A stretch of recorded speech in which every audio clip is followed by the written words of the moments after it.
Peter Plaehn, and I'm the restaurant manager and sommelier at the Nicollet Island Inn. I'm Jason Kallsen. I'm the social media manager and marketing head of the wine company. I got into wine partially because I had to, because as a restaurant manager I had to teach my staff and I didn't know anything, so I had to learn and stay a couple steps ahead of my staff. And then I also was able to work with some people who were very passionate about wine along the way early in my career. I loved history and I loved geography.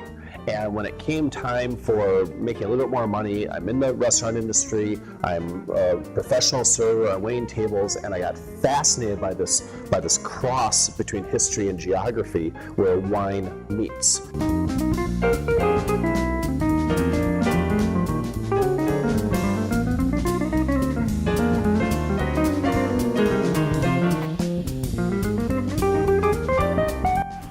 When ordering wine in a restaurant, first of all, don't be afraid. There's no reason to be.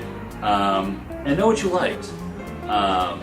Just know, do you like, things that are fruity? Do you like to have a favorite fruits, favorite, flavors? Do you like butter? Do you like, kind of a... Who doesn't like butter? Right, or do you like, I like bacon, I like raspberry, I'm like... Who doesn't like bacon?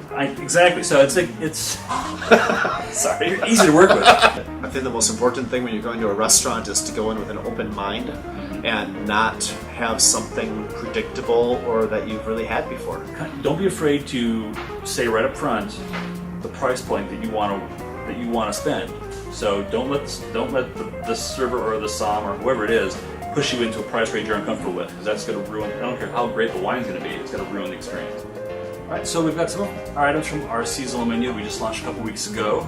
We've got a candied pork appetizer that we use with a braised pork, then paired with some watermelon, Kalamata olive, and chev, heirloom caprese salad, with, of course, basil and fresh mozzarella, and 7-year aged balsamic.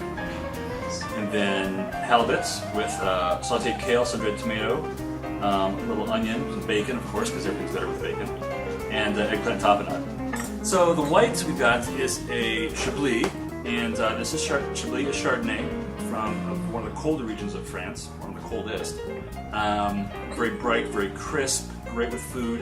It has a very unique flavor because of the soil it's grown in. This can reach in limestone, this chalky soil that gives its bright minerality. This red is brand new wine from the area of Beaujolais in France. And so a lot of people think about Beaujolais, they hear the word Beaujolais, they think about Beaujolais Nouveau. In Beaujolais, they grow a grape called Gamay.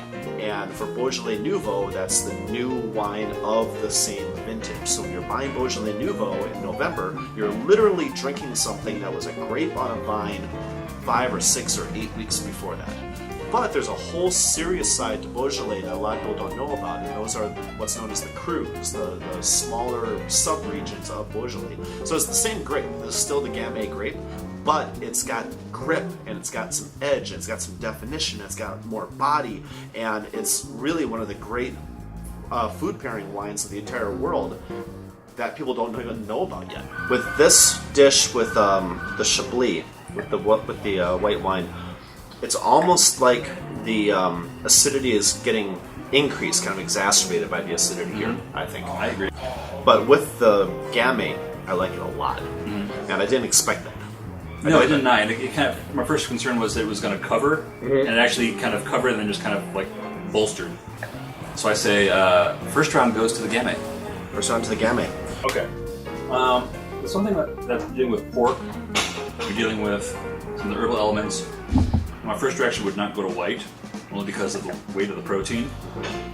So the Chablis would be the farthest pairing from probably, because it's too sharp, it's going to attack, and the acidity is going to overwhelm, I think, some of the flavors. So in this case, I think Gamay works better. So I really like the way that this is drawing out the flavor of the pork. And then you introduce some of the Kalamata, some of the herbalness of that, it just kicks it right up. So I agree. This is what it's all about. When you get kind of this more steaky, kind of rich fish dish going on, you need a foil. You need something to kind of slice through it and kind of cut through it and divide out all those flavors. kind of going back to that whole milk analogy, if you had this with whole milk, it would probably be the most disgusting thing in the entire world. And after 10 minutes, you're going to say, that fish tastes no good, and that milk tastes no good. And it has nothing to do with the fish, it has nothing to do with the milk, it has to do with the combination.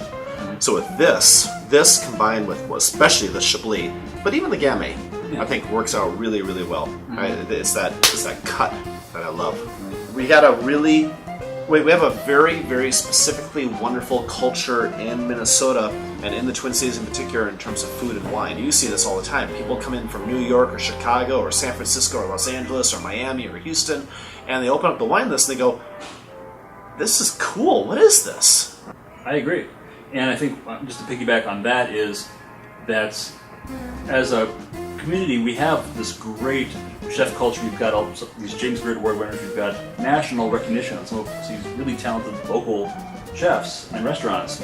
We have these people that are putting wine with their menus, more so than even now, because I think really there are only a couple restaurants in town that are really doing it. I think we just need to build that and keep it growing, and really make it, make us, bring us into what we can be.